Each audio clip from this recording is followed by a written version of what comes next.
আসসালামু আলাইকুম। মাংস কষা চলছে, রান্নার ব্লগটা আজকে আপনারা দেখবেন। আমার কেমন হয় একটু কমেন্ট করে জানাবেন।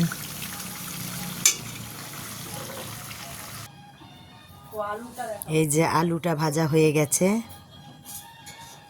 পেঁয়াজটা ভাজা করা আছে।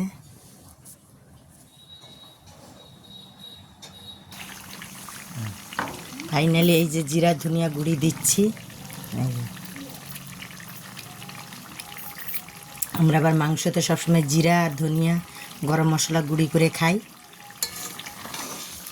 আমার তরকারিটা হয়তো আপনাদের মতো তো লাল কালার হয়নি, কেন জানেন? আমি সবসময় আবার কাঁচা লঙ্কা ব্যবহার করি, আমি আবার শুকনো লঙ্কাটা অত ব্যবহার করি না।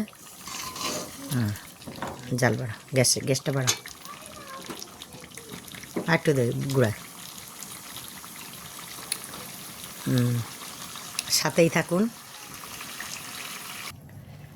ফাইনালি আমার মাংসটা রান্না হয়ে গেছে। এবার আপনারা আমার একটু সঙ্গে থাকুন, দেখেন আমি কীটা করি রান্নার প্রণালীটা। ফাইনালি এই যে ভাতগুলোকে এবার মিক্সড করতেছি, দেখতে থাকুন আপনারা।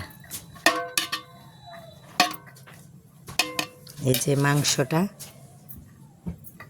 রান্না মাংস, এই যে আলু, এই যে পেঁয়াজ বেরেস্তা আছে, ওই যে বিরিয়ানির ভাতটা, ওই যে দুধটা রাখা আছে, ঘি রাখা আছে, বিরিয়ানির একটু মশলা আছে। এবার সব দিয়ে মিক্সড করব।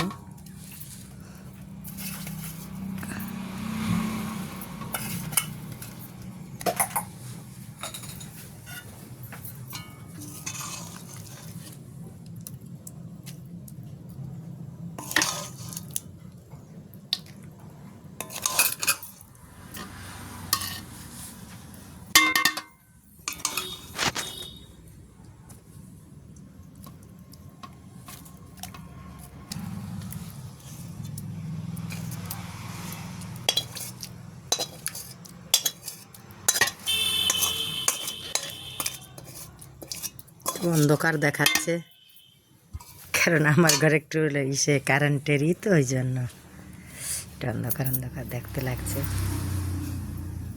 মাংসটা পুরা দিয়ে দিয়েছি, এবার পেঁয়াজ বেরেস্তাটা দিচ্ছি, তারপরে শেষে ফিনিশিং একটু ভাত দিয়ে ঘিটা একটু দিচ্ছি ইসের সাথে দিয়ে দিচ্ছি। একটু বিরিয়ানির মশলা দিচ্ছি,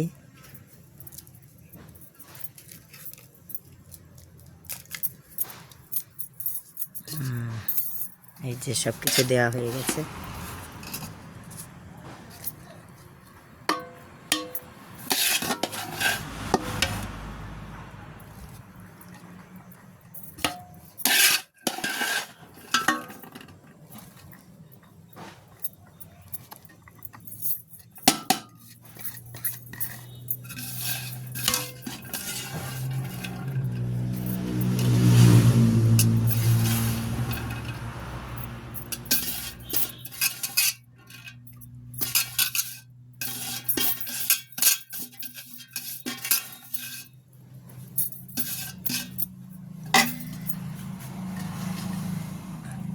আমার বিরিয়ানির ভাতটা একদম রেডি হয়ে গেছে।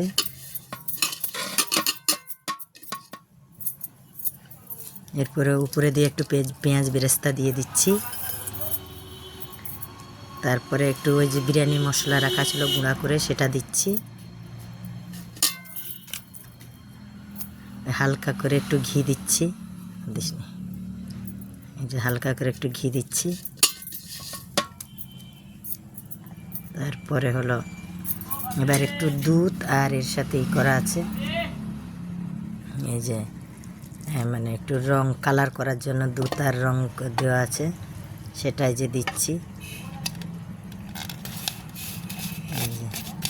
এরপরে হলো মনে করেন কি উনান গ্যাসে একটু বসিয়ে দেব, মানে চাপা দিয়ে ঢাকা দিয়ে এই যে ফাইনালি আমার বিরিয়ানিটা রেডি হয়ে গেছে। এবার ঢাকা দিয়ে দিলাম, বিরিয়ানি রেডি। এবার গ্যাসে একটু বসাবো, বসিয়ে নিলে তারপর আমার বিরিয়ানিটা রেডি হয়ে গেল। আপনাদের সাথে দেখালাম। আমার ভিডিওটা কেমন লাগে একটু কমেন্ট করে জানাবেন, আর লাইক কমেন্ট সাবস্ক্রাইবার করবেন। ভিডিওটা অনেক বড় হয়ে গেছে, তারপর কষ্ট করে আমার ভিডিওটা একটু দেখবেন। সবাই ভালো থাকবেন, সবার জন্য দোয়া করি। আসসালামু আলাইকুম।